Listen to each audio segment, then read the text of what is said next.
Welcome to the PPM Winter Circle podcast. My name is Hunter. Next to me is Mr. Rodney. Hello, guys. Next to him is Mr. Randy. Hello. And next to him is Mr. Ricky. Hello, everybody.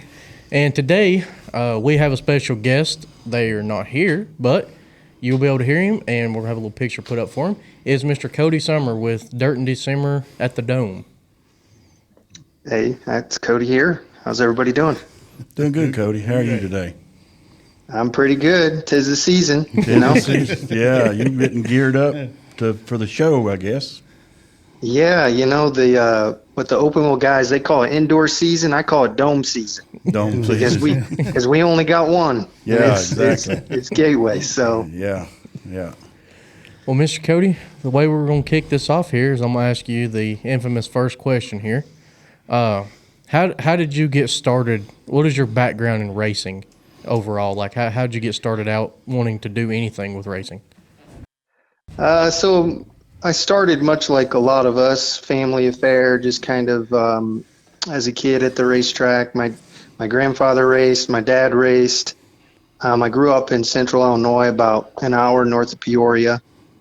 So my whole childhood I raced go-karts and then stock cars and then dirt late models, and kind of got to a point where a lot of people get, unfortunately, in our sport, where it just starts to cost too much. And I had decided at, a year in college, I was going to go pursue a full-time racing career in NASCAR, and I moved south. So that's kind of my early years of racing and really how it kind of transpired. But for the most part, I was a street stock racer, and then I was a late model racer at the end. So. Right. Fair enough. It's kind of the way we started the business here at PPM. We raced with our dad and child, and went with him as children and young boys. And then I raced some. And like you said, it got to be where we couldn't fund it, so we had this big idea to start a parts business. And it eventually just took over everything. So, yeah, I can totally relate to that. Yeah. It's funny how sometimes the direction that things take you never would have predicted or expected. It just how it goes sometimes. Absolutely. I seen where you had done some racing at Eldora here last year. Yeah. So a lot of people probably, I don't know, a lot of people know, but a lot of people don't know that I am a racer. I have a long history in it, both on the competitive side and the business side. But most people just think I'm a business guy that, promotes events, or, a lot of people know maybe my business background too, but they don't realize that I'm a racer. And clearly I partnered with Scott Bloomquist, as you guys probably know. And that was when people really started to realize, okay, Cody's not just a business guy, he's a racer too. And so fast forward to this last couple years, I had moved back south and built my own race car. It's kind of a passion project, and kind of doing it as a side thing just for fun. Again, drinking a couple beers in the garage type of thing. And finally just got close enough with it where it was like, well, am I going to do this deal or am I not, kind of? And had a driver lined up to run the World 100, a notable driver. And just it didn't work out last minute, so I was just like, screw it, I'm not getting any younger. And I had this dream that I wanted to race at Eldora once before I was done. So I said I'm not scared, and I'm real good buddies with Nick Hoffman. And I said, Nick, I need you to take me testing down here and tell me if I'm crazy. And so we went testing, and I got, at the end of the test, I got to where I was only about 3 or 4 tenths off of him. And I said, well, damn, you're like one of the best in the country. And if I'm only 3 or 4 tenths off of you, I'm going to go ahead and take my chances. So,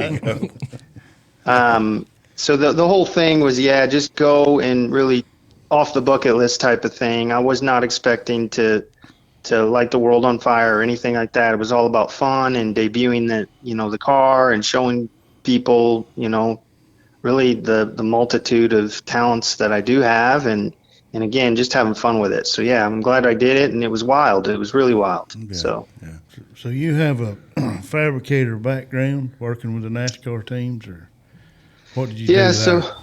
So Honestly, when I was a kid in the Midwest racing, street stocks is when I first started fabricating because we started building our own cars. I mean, literally, my dad kind of taught me, and I'm wired this way even today, where it's like the rule book is black and white, but then there's in between the lines. Right. And so I'm that guy that's always looking for the edge. I mean, we were the ones building a street stock and putting a Camaro front clip on a Monte Carlo metric frame and calling it a Monte Carlo. And, and so I was doing that as a 16, 17-year-old. So I learned really young how to fabricate, how to weld, and kind of developed a passion for it. But when I moved south to work in NASCAR, I actually started as a tire changer and then just a tire specialist and then a mechanic. And then I went over on the Cup side and worked at Earnhardt and Ganassi Racing in the research and development team. So in the R&D team, it was more, I was essentially like the engineer's guru, like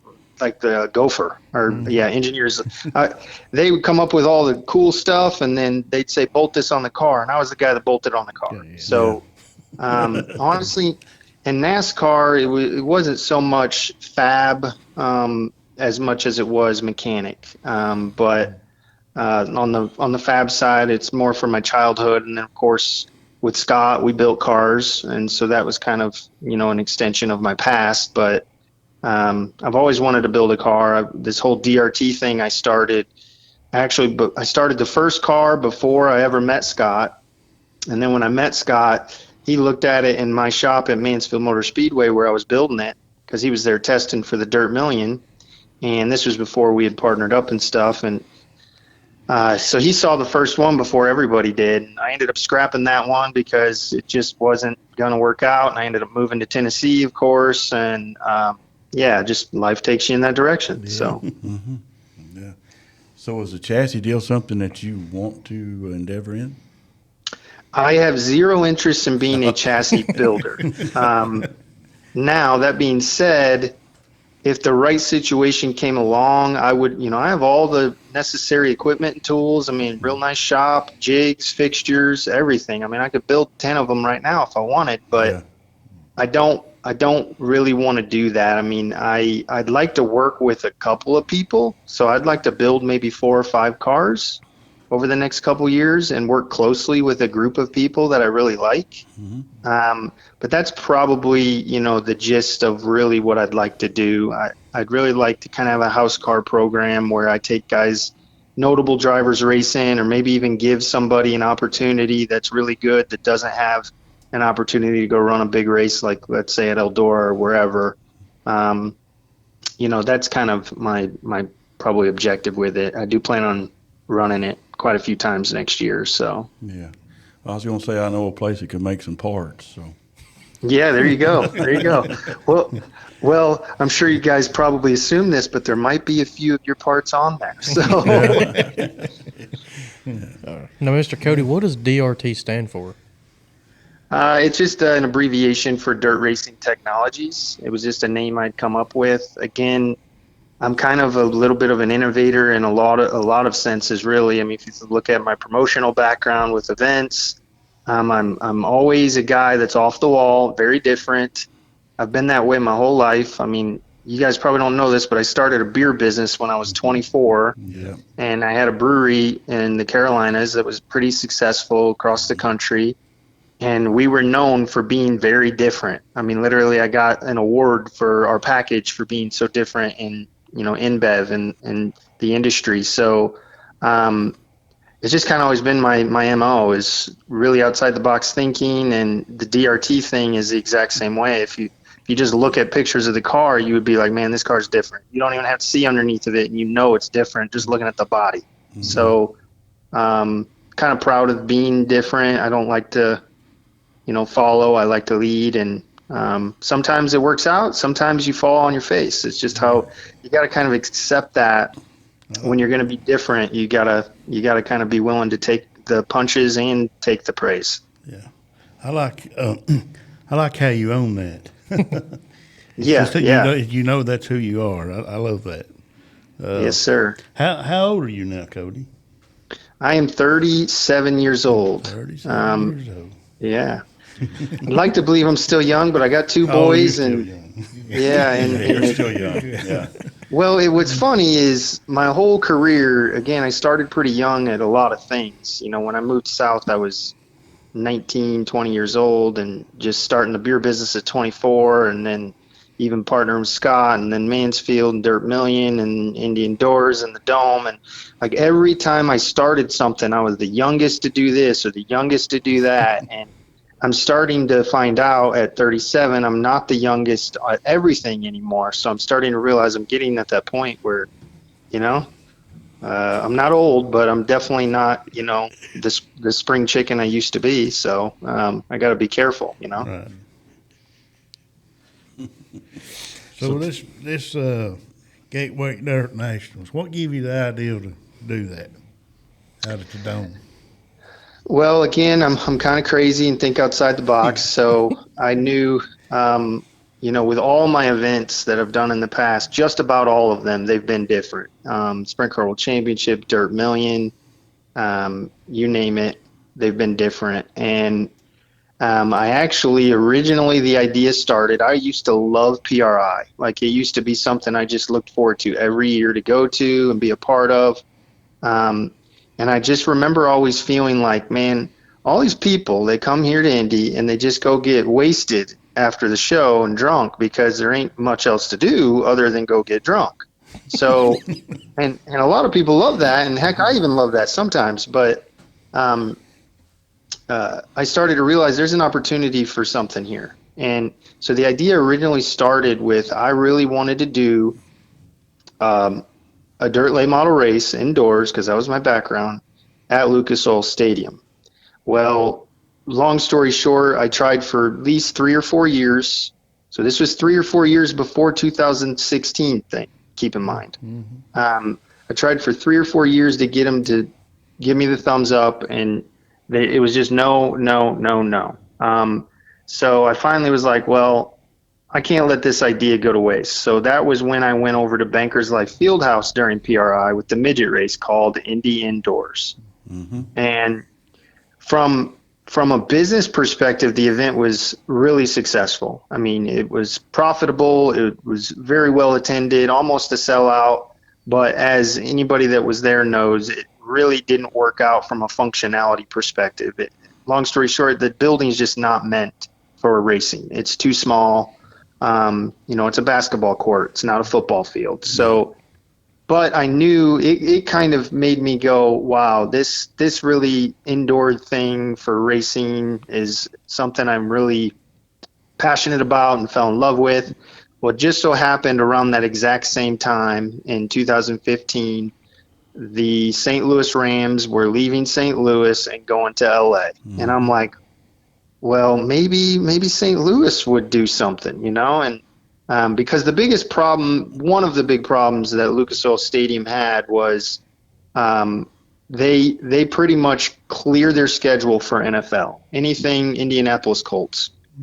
And then it makes it extremely difficult to bring in all this dirt and do that and then turn it around and turn it back into a football stadium the next week. It's almost impossible. I would say it is. So it kind of eliminated the schedule. Well, when the Rams left, it was like green light. So I literally flew to St. Louis, met with the people. It was just timing. They were in a position where they needed something to come in. Right. And I was in a position where I wanted to make a big jump. And obviously I had seen the year before what an indoor race could do.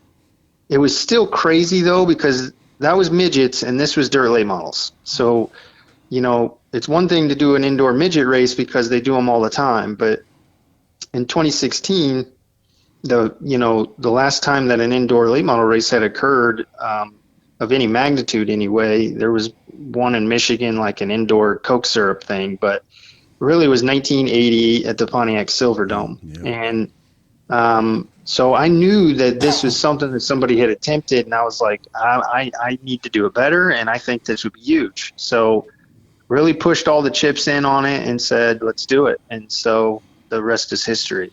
Yeah. Yeah. That's pretty cool. What size is the track out there, Cody? It is a 5th mile. Technically, the dimensions are exactly like Belle Claire and Macon. Very, very similar. You could lay them over top of each other. Obviously, those two places have, I would consider a substantial amount of additional banking, but we have more banking than people probably realize. But yeah, it's a legit fifth mile. Yeah. Yeah. So tell us when all this is supposed to happen, all your days and everything there. What you got Yeah, going on? so this year it's December 5th, 6th, 7th. It's a 3-day show. We do our prelim nights as everybody kind of has gotten accustomed to. It gives the guys a night off. Everybody kind of likes that schedule, and then Saturday's the big day. Anybody that has been there knows there's a lot that goes into Saturday. I put a lot behind the driver introductions and the show piece, and Yeah. it's just a really exciting, environment. That's what a lot of people say about it. Mm-hmm. Have you sold out? You still got tickets? We still got tickets, so you can technically come all 3 days now, but the way that Ticketmaster's algorithm and their software works when they build a ticket package, they'll set up like 3-day tickets. Well, once single day goes on sale, it eliminates a lot of the 3-day seats. So they have to then put them seats on individually. So like you can go buy a Thursday seat and a Friday seat and a Saturday seat, but they won't all be the same seat each day. Yeah. Unless you had already bought a 3-day or 2-day ticket package earlier in the year. But definitely still tickets available. You can still go. All signs are pointing toward a record crowd this year. Yeah, we're already selling tickets on Saturday and Friday in the upper terrace. So When do you Which start? is- When do you start putting the dirt in here? so Probably a week we long start process. Yeah, we start bringing the dirt in on next Monday and Tuesday, and so we'll basically have all the dirt in the building right before Thanksgiving, Yeah, and then cool. Yeah. we'll take a day or two off for Thanksgiving, and then we'll be right back at it. Yeah. Cool. Yeah. It all happens pretty fast. Very fast. So, how many cars is there a maximum amount of cars, or how many cars are they going to be there? So people know. Yeah, so I do put a cap on our entries because you would be blown away. Like our late model deal has just, sometimes I don't understand it, but then I do understand it and I get it because as a racer, there's two parts of you as a racer. There's the part that you're the passion and all of that, but then it's about budgeting and trying to save a dollar and all that. So when you see guys come to a dome and a lot of them tear their stuff up, most of it's cosmetic though. But it amazes me that so many guys want to come, and then you start to think about the passion and the glory, and they're all, we're all a bunch of gladiators just seeking that moment of fame, and so it makes sense, that everybody wants to be in front of, nearly 30,000 people and be a part of it. So it's capped at 150 entries is what we say. We usually end up having about 130 to 140 actually show up. So we are the highest car count of the year. And then on the open wheel modified side, I want to say it's 65-ish that we invite, because if I didn't invite the modifieds, we'd probably have 300 or 400 wanting to race. And we just can't. We'd be racing until Christmas if we did that. So Yeah. Well, I could say this. One thing about it is something I think it's missing a lot at different races is the entertainment value of it, and I can say you have that out there for the crowd, Yeah, for the spectator. yeah, it's I think our industry is a lot like any other industry, meaning people kind of get complacent and they get bored real easy in the modern day America.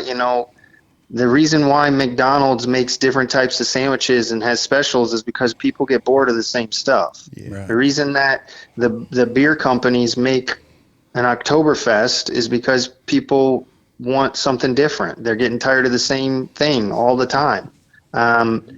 Well, the reason the Dome works and makes sense is because our fan base and our competitor base is no different. We're tired of the same stuff too. We're tired of going to the same races and doing the same thing. So do I think 5 or 10 dome races a year would work? Absolutely not. Absolutely not. What makes it work is that there's one. There's one a year we all look forward to. That's it. That's it. Yeah. Because I bet whenever the sign-ups come in, because I know there's a time that you're like, here's the open time limit when you get to put your entries in. I bet it almost breaks the system with as many entries as you get all at once. It literally has crashed our website 2 years in a row now. And what's funny is every year, yeah, and you guys know how this is. Like the people that are not behind the scenes, they just assume that you're not expecting it or you're not planning or prepared. It's like, no, we literally have our web guys increase the bandwidth or whatever. I'm not a tech guy or an IT guy, but whatever it is that your website needs to have a huge amount of people on it, every year we get that boosted during those types of situations, and they still crash the dang site. So it isn't that we're idiots or that we're not thinking about this stuff. It's just literally the popularity has just really done some crazy things the last couple of years, especially. Yeah. And it was 150 entries were sold out this year. I think it was in 12 minutes or less. And there were guys that were extremely upset because they were, in there typing their registration form and hit submit, and it said sorry. And it's like, you probably needed to type faster. That's all I can say. I don't know. Well, you said I'm interrupt you there, but you said something there that I'm glad you realized that you don't need to dilute it because it is successful, because it's one dome race a year. And I'm thinking, you're talking about these entries, all these entries you get. Well, you could have another race, but then it hurts the original, You've got a unique deal there. Yeah, I think if we had more, trust me, I've been tempted myself. I've got a great relationship with the building. And we've considered doing some different things. And the reality is every time I start considering it and thinking about it, I just go back to that belief that we have a good thing going, and it would only ruin it or dilute it if it would take the wow factor out if you started doing it. Every single year, even myself as the event promoter, every year I walk into that building on day one. So next Monday when I walk into that building, I'm going to have chills. I'm going to have goosebumps. If I did that 5-8 times a year, I would never have goosebumps ever again. Right. And neither would the fans. And our entire sport, in my opinion, to make a good event successful, you have to have that emotion connected to it. And that's what has made this thing work, is people get very emotional about things. Kenny Wallace won a B main and stood on his roof and did Ric Flair. Name another event in the country that the driver wins a B main and they do that. Yeah, so exactly. It just, I don't want to take that out of it. And the same thing could be said. I've had a lot of pressure over the last few years about making super late models invitation only.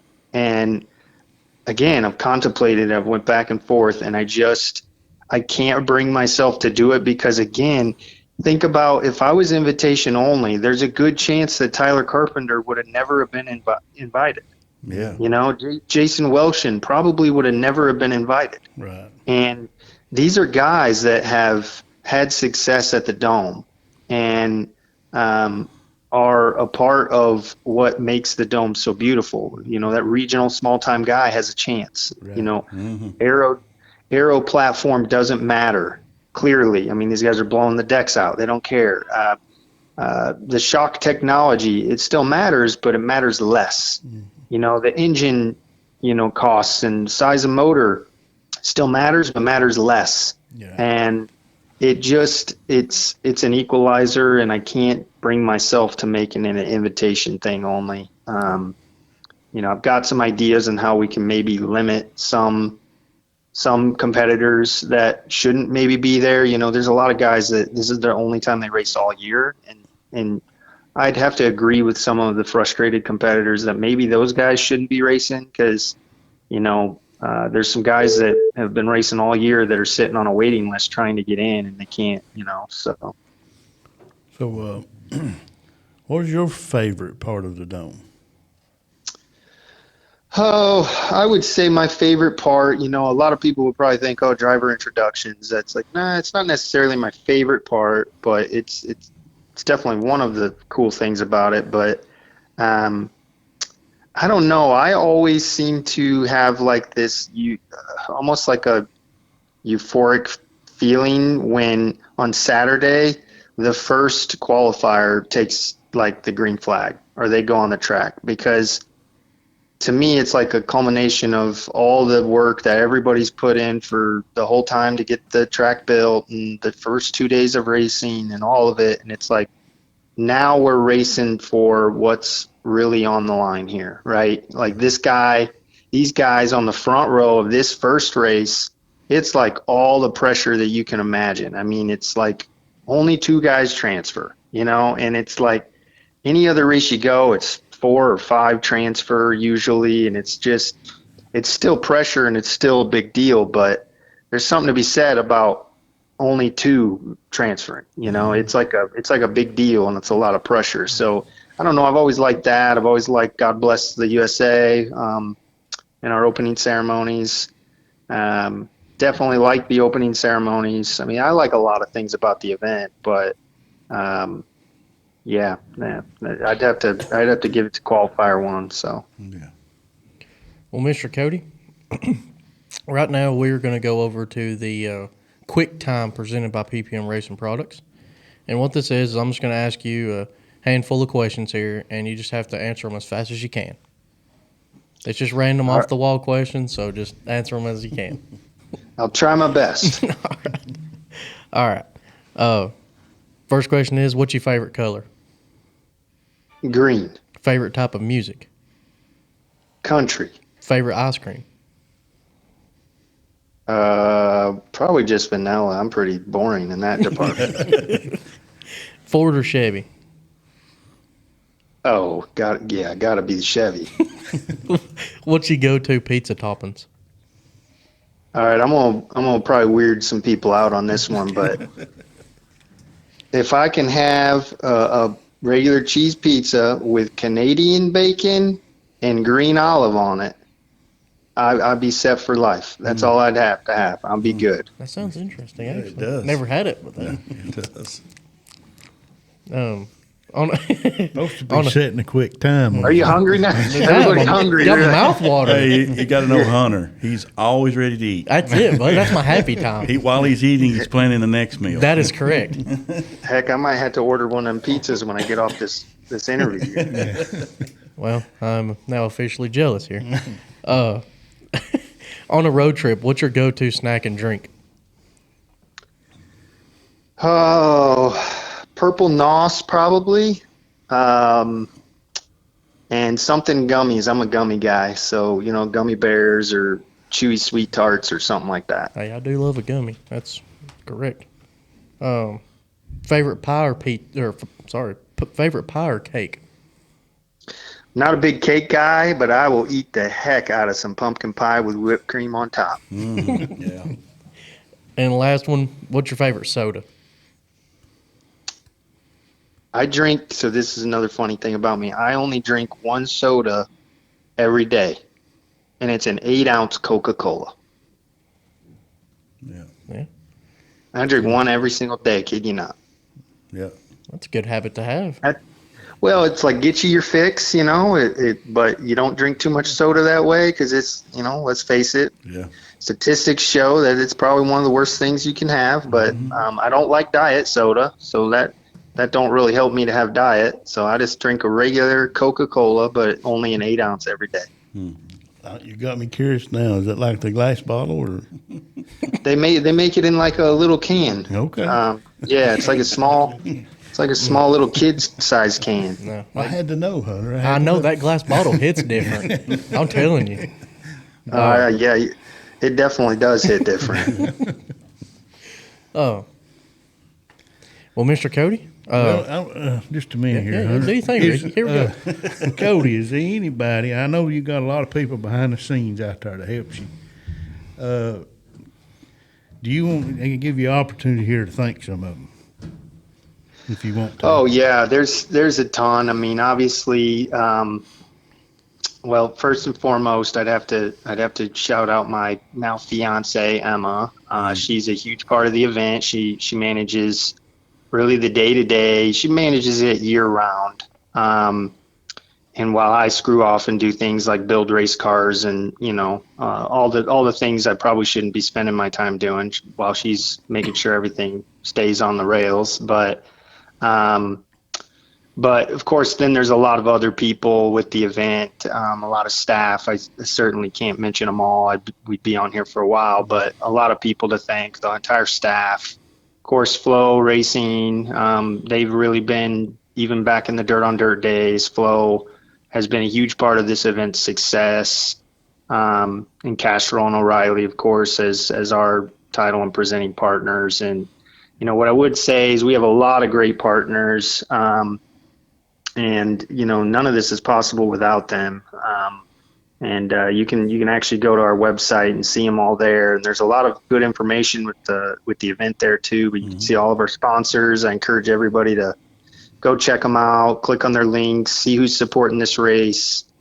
And of course, while you're there, look at anything you need to know about the race as well. Because again, we spend a lot of time on our website. We just launched a new one this year, and it has a lot of information on it. That's gatewaydirt.com. So Yeah. Okay. Sounds good. Well, guys, now I'm going to kick y'all over to the PPM product spotlight. Today's product spotlight is the stacked body panels. We offer them in left side and right side, and we do have pre-cut right sides to fit your chassis needs, anywhere from Longhorn, Rocket, Capital, Kryptonite, and MB Customs. We even offer them for rolled or flat modified panels. We have filler panels, and we also offer roofs, and we have the big roll bundles of them. So if you want to get your stacked panels today, give us a call at 865-354-9669 or order yours at ppmracingproducts.com and get yours today. Well, Mr. Cody, buddy, I think that's it, going to wrap us up here, man. We greatly appreciate you greatly. coming on the podcast with us. This is a big honor, especially with the Dome being next week. We appreciate you very much and all the opportunities you've gave us to be a part of the Dome. I started here 3 years ago, and that was the one thing Rodney and them told me about, was like, hey, I just want you to know we work with Cody in the Dirt Nationals. And I was like, okay, that's pretty cool. And it's grown every year. And especially for us to be a part of the vendor list this year and be out there with you guys and experience it firsthand is going to be pretty awesome. So I'm excited for that, to see it in person. I know that, it's awesome watching on TV, but seeing it in person is going to be a lot better. So.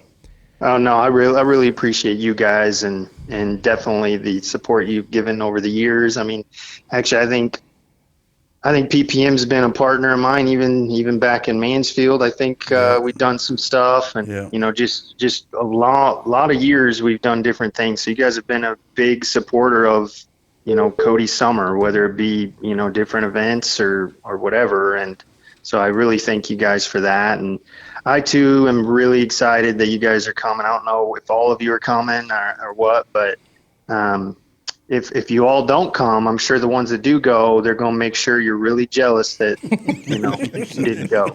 So Yeah. Well, Mr. Cody, again, we appreciate you very much, and we look forward to talking to you and being able to hang out with you for just a second out there. I know you're going to be a busy guy, so hopefully I get to run into you at some point. But other than that, guys, that is going to wrap us up here on the PPM Winter Circle podcast. As always, we appreciate every one of y'all watching. For any and all of your parts needs, go to ppmracingproducts.com or give us a call at 865-354-9669. If you have any technical questions or just want to chit-chat, give us a call, and we will see you in the next one. Thank you, guys. Hey, subscribe, like. Hit that button. Come on, get up on the wheel, go in there, you just smell poop or see Jesus. Let's get it done.